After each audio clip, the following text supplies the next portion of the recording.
যারা আজকে আমাকে এই ভিডিওটি করতে সহায়তা করবে। আমাদের গন্তব্যস্থলে আমরা চলে এসেছি। এখন আমরা ভিতরে প্রবেশ করব।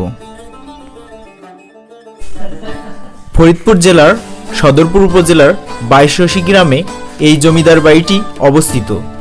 স্থানীয় মানুষের কাছে যেটি বাবু বাড়ি নামে পরিচিতি লাভ করেছে। যদিও জমিদারি প্রথা, জমিদারি কালের বিবর্তনের সঙ্গে সঙ্গে হারিয়ে গিয়েছে, কিন্তু সাক্ষী হিসাবে রেখে গিয়েছে তাদের সব ঐতিহাসিক নিদর্শন।